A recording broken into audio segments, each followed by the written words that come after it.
Nah saudara, lalu waktu saya tanya kepada Tuhan, what should I talk about, what should I tell the congregation, apa yang perlu saya sampaikan kepada jemaat. Tuhan mengarahkan saya kepada seorang tokoh dalam Markus pasalnya yang ke-10. Saudara, seorang tokoh ini seseorang yang sederhana. Tokoh ini merupakan seseorang yang tidak banyak dikenal oleh orang, tapi memiliki makna yang menurut saya sangat dalam. Kita mau buka Alkitab kita bersama-sama dalam Markus pasalnya yang ke-10, ayatnya yang ke-46 sampai ayatnya yang ke-52. Kita mau baca bersama-sama dengan keras. 1, 2, 3. Lalu tibalah Yesus dan murid-muridnya di Yeriko. Dan ketika Yesus keluar dari Yeriko bersama-sama dengan murid-muridnya dan orang banyak yang berbondong-bondong, ada seorang pengemis yang buta bernama siapa? Bartimeus, anak Timeus, duduk di pinggir jalan. 47. Ketika didengarnya bahwa itu adalah Yesus orang Nazaret, mulailah ia berseru. Sama-sama apa?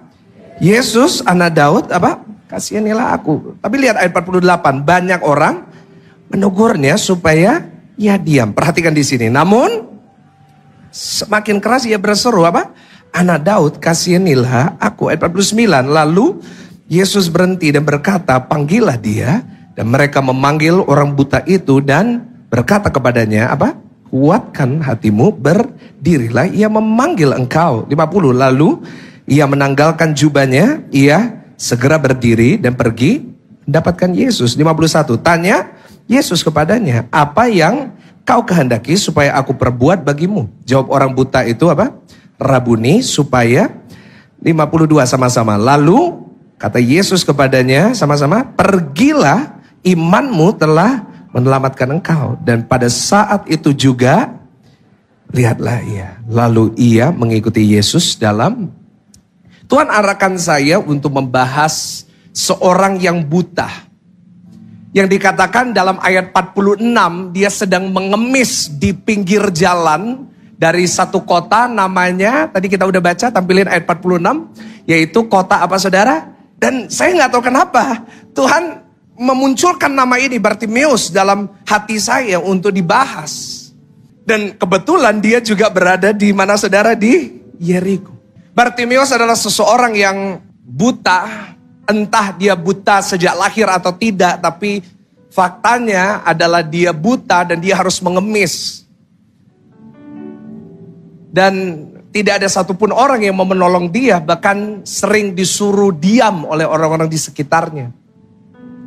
Bartimeus seseorang yang tidak dikenal oleh banyak orang. Kenapa? Karena namanya pun bukan sebuah nama. Tahukah saudara bahwa Bartimeus bukan nama seperti Michael Gunawan? No.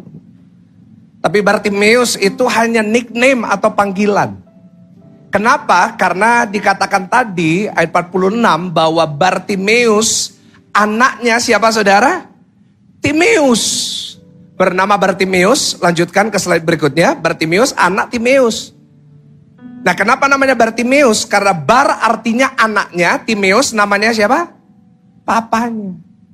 Jadi kalau mestinya manggil saya, mestinya Bar Samuel. Tapi jangan saudara pulang nanti, Shalom Pastor Bar Samuel, jangan saudara. Tapi di sini menekankan bahwa nggak ada orang yang kenal namanya. Bahkan mungkin dia punya nama. Tapi orang-orang di sekitarnya nggak ada yang mau peduliin namanya. Orang-orang di sekitarnya bahkan nggak ada waktu untuk tanya namanya. Namamu siapa? Cuma dipanggil namanya siapa saudara? Bartimeus. Hei anaknya Timeus. Ini menunjukkan bahwa nggak ada yang peduli dengan dia. Nggak ada yang sayang sama dia. Hopeless. Dan satu hal yang lebih menyakitkan dari kondisi Bartimeus adalah dia nggak bisa merubah situasinya. Karena dia buta. Coba kalau dia masih bisa melihat, mungkin dia bisa kerja yang lain. Mungkin kalau matanya masih bisa melihat, mungkin dia masih bisa angkat koper. Karena Yeriko adalah kota yang terkenal pada zaman itu. Mungkin kalau dia masih bisa melihat, mungkin dia masih bisa kerja yang lain. Mungkin jadi pelayan di restoran. Tapi pernahkah saudara lihat pelayan restoran buta? Saya nggak bisa bayangin pelayan restoran buta bawa sop buntut yang masih ada apinya. Pasti ada kejadian dan pasti dipecat.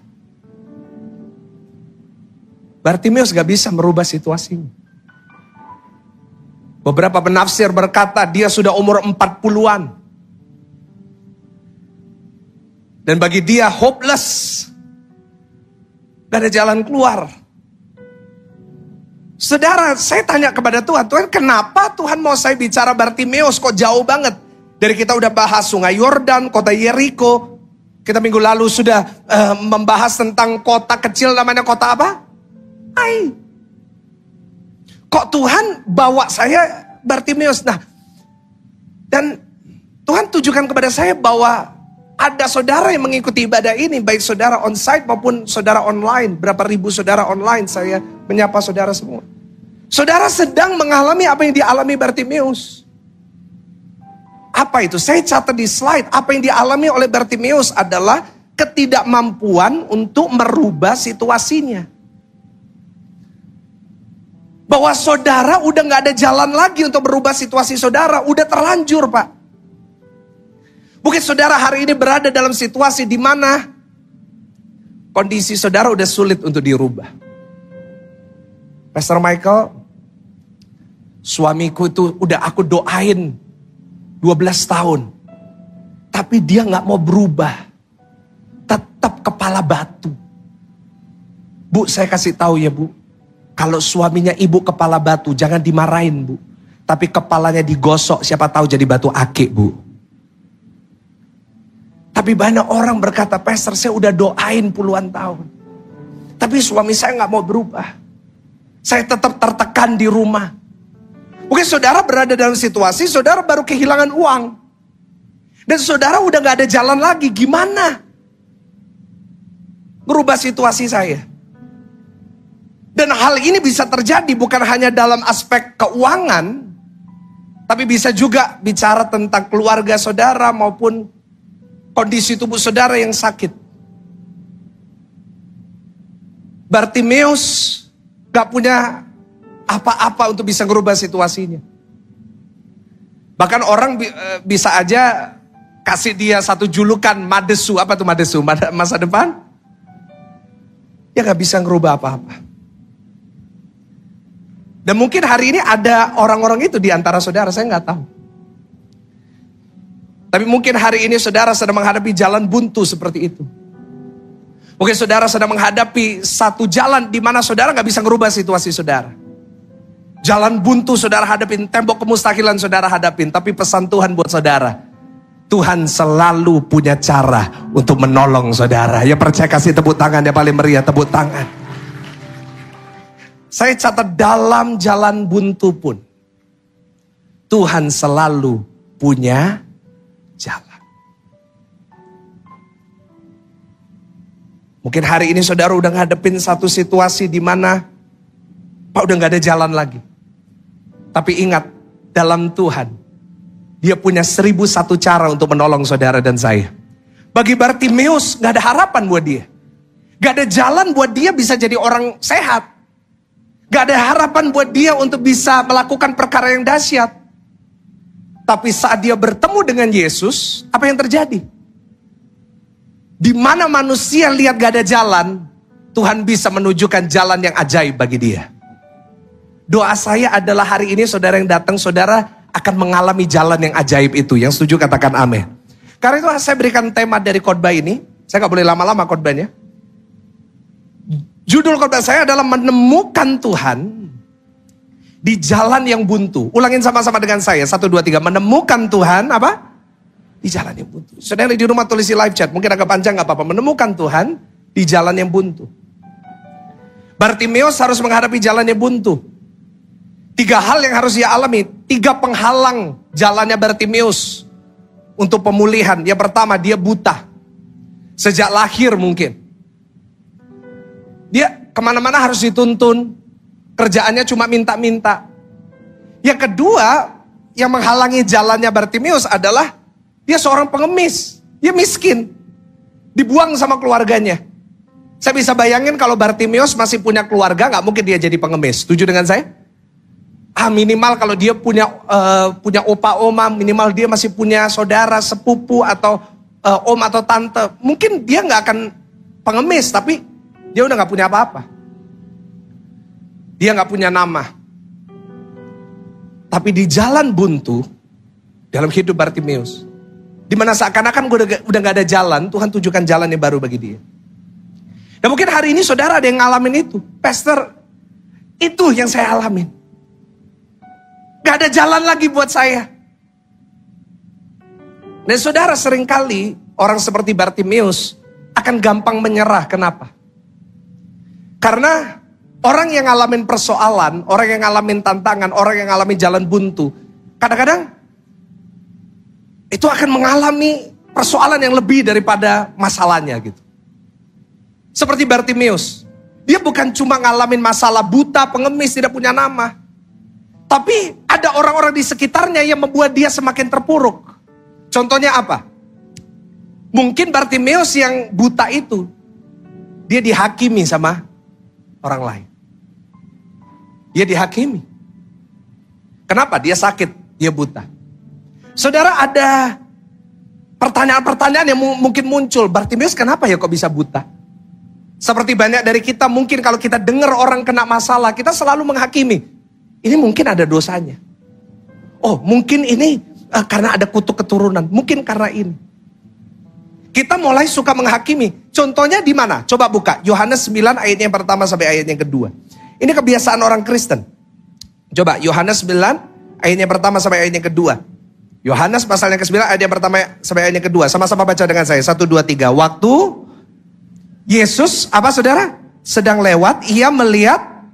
Nah, ini mirip sama kondisinya Bartimeus. Waktu Yesus lagi lewat, ada orang buta sejak lahir. Perhatikan apa yang dikatakan orang-orang di sekitarnya. Dalam kasus ini murid-murid Yesus. Coba, ayat 2. Murid-muridnya bertanya kepadanya, sama-sama katakan apa? Rabi, siapakah yang apa? Orang ini sendiri atau orang tuanya sehingga ia apa? Bayangin saudara. Udah buta, masih dihakimin. Murid-murid bahkan yang tanya. Nah, ini bahayanya orang gereja. Ini melambangkan orang-orang percaya. Kadang-kadang seseorang, kalau kita lihat seseorang kena masalah, kita suka apa saudara? Menghakimi. Tapi saya berdoa jemaat Tuhan GSJS tidak ada yang suka menghakimi. Yang setuju katakan amin. Di rumah tulis di live chat, saya tidak boleh menghakimi. Kadang-kadang kita suka hakimin orang. Dan itu malah membuat orang semakin terpuruk. Karena itu saya mau katakan orang percaya gak boleh suka menghakimi. Karena itu tugasnya Tuhan. Bukan tugas kita.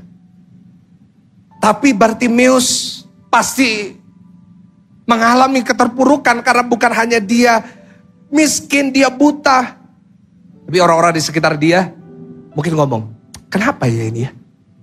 Wah, mungkin dulu papanya pernah selingkuh makanya pernah kayak gini. Oh, mungkin waktu kecil dia nakal karena itu dia jadi buta. Itu membuat situasinya semakin parah. Saudara, hari ini kalau kita sedang mengalami persoalan atau kita sedang melihat orang ngalamin persoalan, kita nggak boleh menghakimi. Yang setuju katakan amin. Sama-sama yang di sini tepuk dada saudara, katakan jangan suka menghakimi. Jangan cepat kita hakimin orang. Kita nggak boleh cepat menghakimi yang namanya Bartimeus. Tapi itulah yang terjadi kepada dia. Mereka bertanya, kenapa ya orang ini kena masalah? Dan seringkali kita juga suka menghakimi diri kita sendiri. Iya ya, kenapa ya aku ngalamin sesuatu yang buruk ini? Apa karena dosaku? Apa karena masa laluku? Nah, saya mau tunjukkan sama saudara. Kenapa hal buruk terjadi? Supaya kita nggak gampang menghakimi. Kalau kita lihat orang kena masalah, kenapa sesuatu buruk terjadi dalam kehidupan orang percaya? Yang pertama, seringkali sesuatu yang buruk terjadi karena pilihan kita. Ulangin sama-sama dengan saya, apa pilihan? Kenapa sesuatu buruk terjadi dalam hidup kita? Karena pilihan.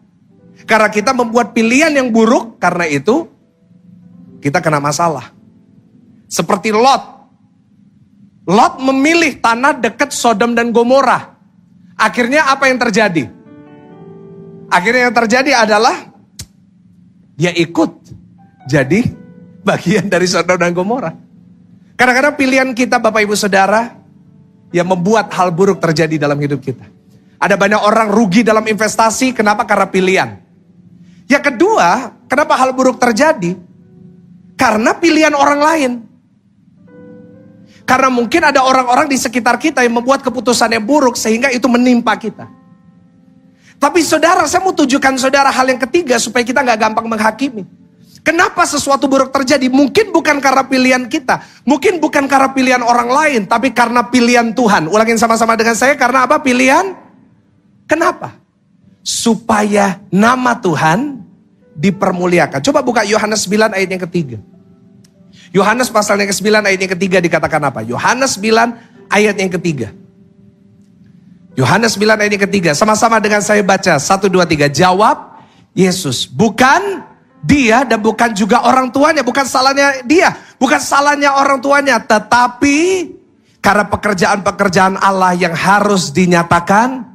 Saya mau katakan kepada saudara, mungkin ada hal buruk terjadi dalam hidup saudara. Tapi ingat, mungkin bukan karena kesalahan kita. Tapi karena Tuhan mau pakai kehidupan saudara untuk menyatakan kemuliaan Tuhan yang dahsyat. Kasih tepuk tangan yang paling luar biasa. Tepuk tangan. Mungkin Bartimeus, dia buta. Bukan karena kesalahan orang tuanya. Bukan karena kesalahan dia. Tapi karena Tuhan mau menyatakan kemuliaannya. Lewat kehidupan Bartimeus. Hari ini kalau saudara ada yang ngalamin masalah, kalau saudara ngalamin keterpurukan, kalau saudara ngalamin tantangan, dengar baik. Hari ini bersuka cita, kenapa? Karena lewat persoalan itu Tuhan akan menyatakan kemuliaan yang dahsyat atas kehidupan saudara. Itu yang pertama. Dia dihakimin. Bukan hanya itu, dia direndahkan. Bukan hari ini ada saudara mendengar firman ini, saudara direndahkan, saudara diremehkan sama orang-orang di sekitar saudara. Markus 10 ayat yang ke-48. Markus 10 ayat yang ke-48 dikatakan seperti ini. Bartimeus teriak, Yesus, anak Daud, kasihanilah aku. Tapi perhatikan apa yang dilakukan oleh orang sekitarnya. Dikatakan apa? Banyak orang menegurnya supaya, aduh kasihan banget saudara. Udah buta pengemis. Udah dihakimin setiap hari. Ini salahnya siapa? Ini mungkin dia berbuat dosa. Direndahin lagi. Disuruh diem. Bayangin loh. Doa. Manggil Tuhan disuruh apa saudara? Seringkali kalau kita kena masalah, kalau kita kena persoalan, kita suka direndahkan sama orang lain. Tapi dengar baik, hari ini saudara yang lagi direndahkan, jangan kecil hati. Sebab Mazmur 14 ayat yang ke-6 berkata demikian. Tuhan berjanji dalam Mazmur 14 ayat yang ke-6.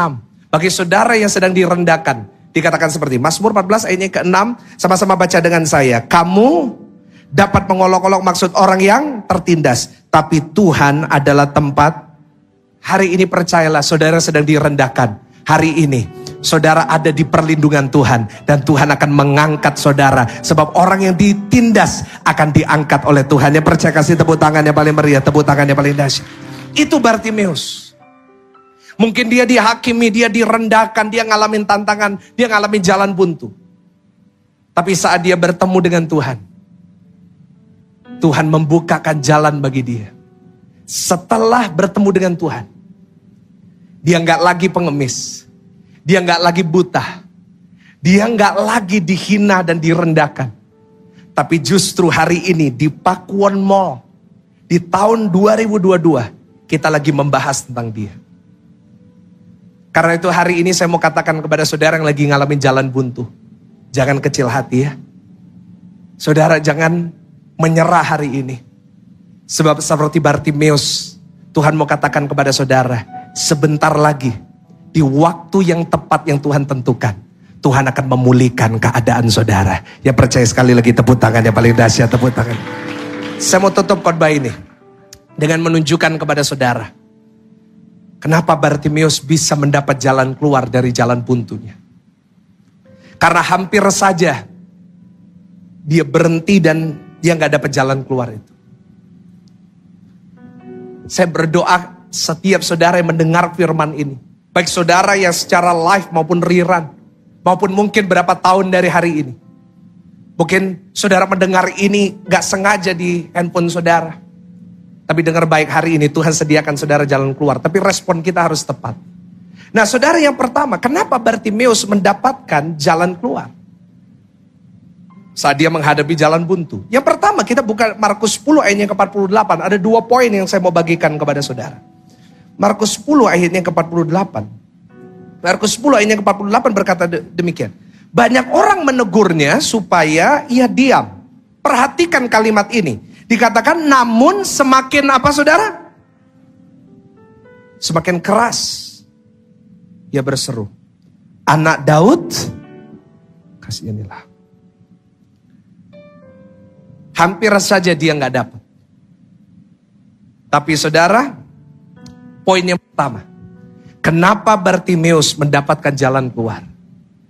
Kenapa Bartimeus akhirnya mengalami perjumpaan dengan Tuhan dan dia keluar dari jalan buntu hidupnya?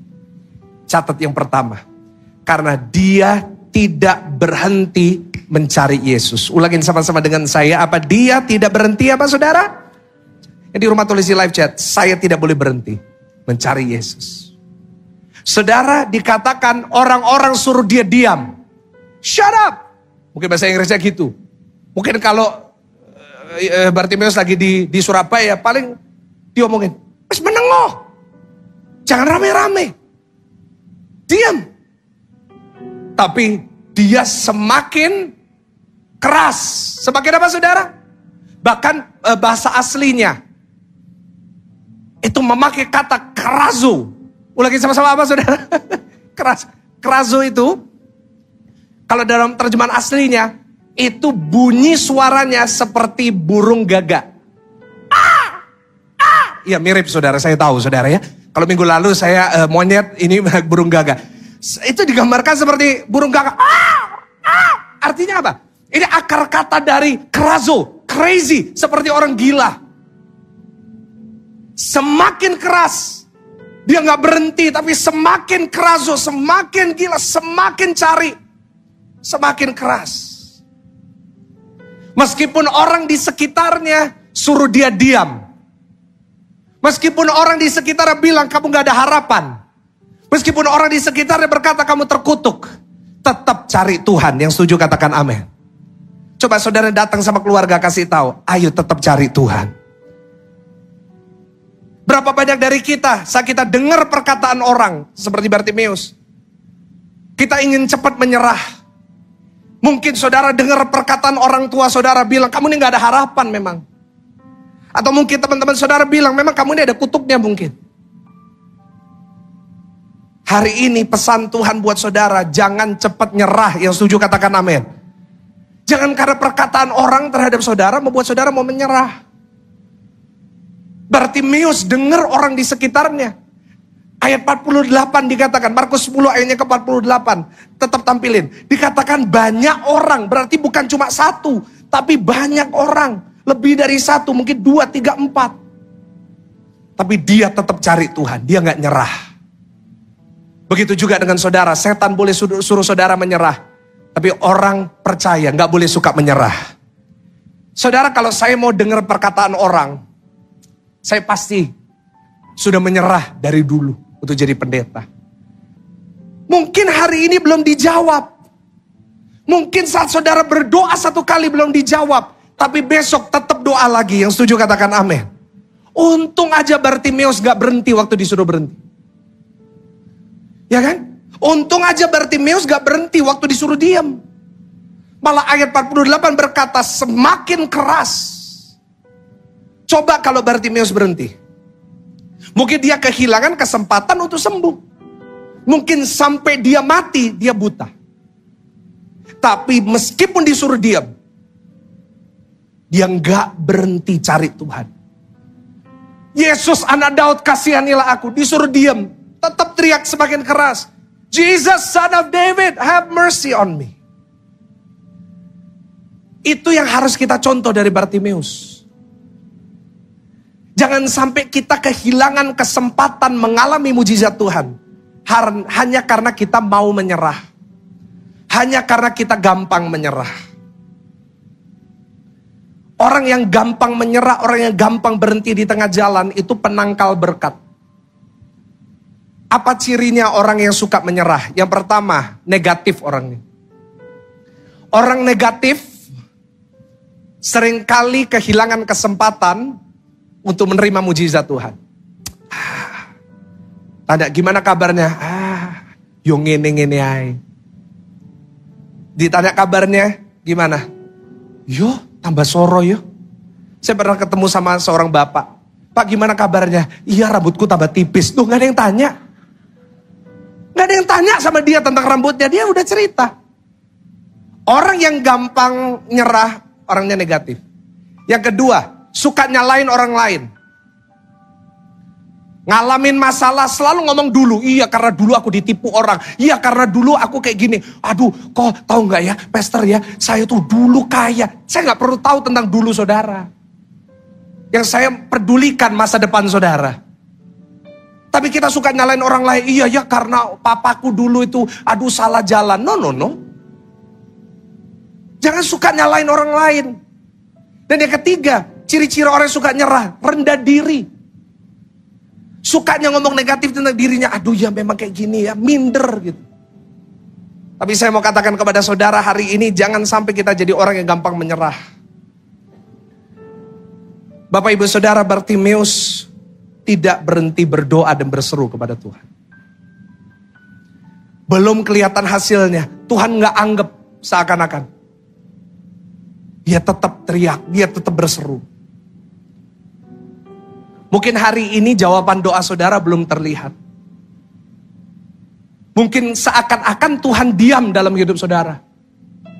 Tapi dengar baik, mungkin hari ini Tuhan belum menunjukkan saudara apa yang saudara sedang doakan. Karena mungkin Tuhan ingin saudara tertanam dan terakar. Ulangin sama-sama dengan saya, tertanam dan apa? Berakar. Supaya nanti pada saat Tuhan bukakan jalan, saudara udah siap. Jangan berhenti Pak. Jangan berhenti berdoa Bu. Jangan berhenti nyembah brother, sister. Saudara yang lagi bergumul tentang pasangan hidup. Saudara lagi bergumul tentang pekerjaan saudara. Jangan berhenti doa. Jangan berhenti beribadah. Mungkin seakan-akan itu sakit seperti Bartimeus. Direndahkan orang, dihakimin sama orang. Tetap berseru, tetap nyembah, tetap ibadah. Meskipun itu menyakitkan. Saudara, orang kalau nge-gym, itu gak mungkin badannya jadi dalam satu hari. Setuju dengan saya? Tapi setiap hari dia kalau nge-gym, dia latihan, tangannya sakit. Tapi, bukan berarti tambah kecil tangannya. Tapi artinya, itu lagi bertumbuh. Karena itu banyak orang nge-gym berhenti di tengah jalan. Kenapa? Karena udah latihan, udah setiap hari ke fitness, tapi tetap gak kelihatan hasilnya. Karena itu bilang, percuma. Padahal gak percuma. Padahal ototnya lagi bertumbuh. Padahal lemaknya lagi terbakar. Saudara, saya mau katakan kepada saudara, jangan pernah berhenti berdoa. Jangan sampai saudara bilang, udah gak ada gunanya doa. No. Saya mau katakan kepada saudara, tidak pernah ada alasan untuk berhenti berdoa. Hari ini belum dijawab, besok minta lagi. Yang setuju boleh katakan amin. Hari ini belum dijawab, besok nyembah lagi. Hari ini belum dijawab, besoknya belum dijawab, tetap nyembah lagi. Saya percaya kalau saudara bisa lakukan itu, maka seperti Bartimeus, sebentar lagi Tuhan akan Tuhan akan menemui saudara, dan saudara pasti mengalami perjumpaan dengan Dia. Sampai kapan Pak saya harus nyembah? Jawaban saya sederhana, sampai tangan Tuhan tergerak dalam hidup saudara. Kualitas seorang pemenang, kualitas yang saya suka dan saya belajar dari Bartimeus adalah dia seseorang, bahasa Inggrisnya relentless. Relentless artinya apa? Gak pernah berhenti. Gak pernah berhenti. Gak pernah berhenti. Saya gak tahu siapa yang butuh dengerin. Tapi Tuhan mau sampaikan kepada saudara, jangan berhenti. Saya ingin melihat, saudara mungkin belum dijawab doanya. Tapi minggu depan datang lagi. Minggu depan nyembah lagi. Minggu depan dengar firman lagi. Sampai tangan Tuhan bergerak dalam hidup saudara. Yang percaya berikan sorak-sorai yang paling meriah buat Tuhan. Pemain musik silakan naik. Yang kedua yang terakhir. Saya mau saudara buka ayatnya yang ke-52. Yang pertama, kenapa Bartimeus bisa mendapat jalan keluar dari jalan buntu? Karena yang pertama, dia tidak berhenti saudara mencari Yesus. Yang kedua yang terakhir, ayatnya yang ke-52. Sama-sama dengan saya baca, ini ayat terakhir yang keras saudara. 1, 2, 3. Lalu kata Yesus kepadanya, saudara? Pergilah, imanmu telah saudara? Menyelamatkan engkau. Dan pada saat itu juga, ulangin sama-sama dengan saya. Pada saat itu juga, wow. Pada saat itu juga dikatakan apa? Melihatlah ia. Lalu ia mengikuti Yesus dalam Bapak Ibu Saudara? Perjalanan. Wow. Yesus berkata, besar imanmu Bartimeus. Nah karena itu dikatakan pada saat itu juga melihatlah ia. Tampilkan poin yang kedua. Kenapa Bartimeus dapat jalan keluar di tengah jalan yang buntu? Karena saya catat. Karena Tuhan melihat bahwa dia menjadi prioritas dalam hidup Bartimeus. Karena bagi Bartimeus, Tuhan Yesuslah yang menjadi Bapak Ibu Saudara? Sama-sama katakan prioritas. Di rumah tulis live chat, prioritas. Pertanyaannya gini. Dari mana Tuhan melihat imannya Bartimeus? Dia gak ngapa-ngapain kok. Dia cuma datang ke Yesus. Yesus tanya, kamu perlu apa? Dia cuma ngomong, aku mau lihat. Tapi kenapa bagi Yesus? Yesus berkata, imanmu besar. Buka ayatnya yang ke-50. Jawabannya di sini. Markus 10 ayatnya yang ke-50. Markus pasal yang ke-10 ayatnya yang ke-50. Markus 10 ayat 50. Dikatakan lalu ia saudara? Menanggalkan jubahnya. Ia segera berdiri dan pergi saudara? Ini menunjukkan imannya Bartimeus. Ia segera meninggalkan jubahnya. Pergi mendapatkan Yesus. Saudara, apa sih yang membuat ayat ini begitu punya arti? Ia segera meninggalkan jubahnya dan mendapatkan Yesus. Kenapa? Karena saya catat. Karena jubahnya Bartimeus merupakan sumber penghasilan satu-satunya bagi Bartimeus. Karena Bartimeus gak bisa ngelakuin apapun selain saudara? Ngemis. Gak bisa ngelakuin apa-apa, cuma ngemis. Dan orang kalau ngemis, biasanya ada tataannya. Setuju dengan saya? Orang kan pasti ada. Dan pada zaman itu, orang kalau ngemis, itu gak boleh pakai baju. Dia harus lepas jubahnya. Dia taruh di depannya. Dan dia minta, tolong kasihani aku. Mungkin kalau Bartimeus orang Jawa, sawelase. Dan dia mengandalkan belas kasihan orang lewat saudara?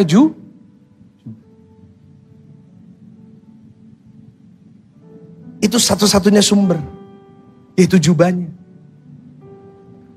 Tapi ayat 50, tampilin lagi ayat 50, dikatakan apa? Lalu ia saudara? Ditinggal. Ia segera berdiri pergi mendapatkan Yesus. Ditinggal sumber penghasilannya. Dan pergi mendapatkan Yesus. Ini menunjukkan tentang apa? Tentang Bartimeus menempatkan Yesus. Prioritasnya di atas sumber penghasilannya. Di atas. Dia menempatkan Yesus posisinya di atas jubahnya. Berapa banyak dari kita bisa melakukan hal yang sama? Mana yang lebih penting bagi kita? Tuhan atau uang? Tuhan atau sumber penghasilan kita? Jujur saya melihat banyak orang menempatkan sumber penghasilan di atasnya Tuhan. Ditanyai, Pak, kenapa gak ke gereja? Aduh iya, tokonya rame le hari Minggu. Cik, kok gak ke gereja? Iya ada arisan, aduh semuanya kumpulnya itu hari Minggu, makanya gak ada waktu ke gereja. Pertanyaan saya, gimana prioritas hidup kita? Apakah Tuhan di sini? Penghasilan kita di sini? Atau terbalik? Atau kita lebih mentingin kerjaan kita daripada ketemu Tuhan? Berapa banyak sih orang yang lebih mentingin bisnisnya daripada saat bersama dengan Tuhan? Gak ibadah, gak nyembah Tuhan, gak doa. Kenapa? Sibuk, capek. Kenapa? Karena kerjanya. Di situ kelihatan prioritas. Karena itu Tuhan bilang gini, kamu gak bisa nyembah dua Tuhan. Gak bisa nyembah apa saudara? Kenapa gak bisa, apa dua Tuhan ini? Yaitu Tuhan dan Mammon. Kenapa gak bisa nyembah dua Tuhan? Karena salah satu dari ini pasti akan jadi prioritas saudara. Gak bisa dua-duanya sama, gak bisa. Gak bisa. One will be on top of the other. Satu akan di atas satunya. Dan Tuhan mau lihat hari ini. Mana yang jadi prioritasnya? Bartimeus ayat 50 berkata, dia ninggalin jubahnya. Bukan berarti hari ini Tuhan suruh saudara, tinggalin kerjaan saudara, gak usah kerja ke gereja toh. Jangan saudara. No. Go to work. Kerjalah. Cari duit. Senangkan keluarga saudara. Kerja yang giat. Orang Kristen diajar kita harus rajin. Yang setuju katakan amin. Tapi jangan sampai itu ngambil tempatnya Tuhan. Tuhan gak butuh uang kita. Tuhan gak butuh perpuluhan saudara. Tapi kenapa Tuhan suruh itu? Kenapa kita harus tetap memberikan persembahan? Kenapa kita harus tetap memberikan itu? Kenapa? Karena Tuhan mau tahu prioritas saudara. Saya mau kasih tahu saudara, saya gak pernah khotbah tentang perpuluhan. Kenapa? Karena jemaat mau kasih gak kasih, Tuhan tetap punya cara menyediakan buat gerejanya. Saya gak pernah ngomong tentang uang, Tuhan tetap sediakan sampai hari ini. Jadi saudara jangan khawatir. Saya gak akan WA saudara, saya gak akan minta saudara. No, Tuhan yang sediakan buat gereja ini. Karena ini rumahnya Tuhan, bukan rumah saya. Tapi kenapa Tuhan suruh itu? Kenapa Tuhan menyuruh kita melakukan itu? Ada perintahnya. Karena Tuhan mau lihat, ini prioritas orang ini, Mammon atau aku? Kenapa Tuhan menunggu seruan kedua, baru Bartimeus ditolong? Karena Tuhan mau lihat, mana prioritas orang ini? Jubahnya atau Tuhan? Bagi saya, Tuhan itu di atas segalanya. Tuhan itu lebih daripada di atas kekuatan saya. Tuhan itu di atas harta saya. Tuhan itu di atas segala sesuatu yang saya miliki dalam hidup saya. Dan saat Tuhan bisa lihat itu dari hati saudara, di situ Tuhan akan bukakan jalan buat saudara. Tapi kalau hari ini saudara yang lagi ngadepi jalan buntu aja, saudara tetap jadikan Tuhan nomor 2. Jangan berharap saudara melihat jalan yang terbuka dalam hidup. Kalau Bartimeus pada saat itu, dia tetap mempertahankan jubahnya.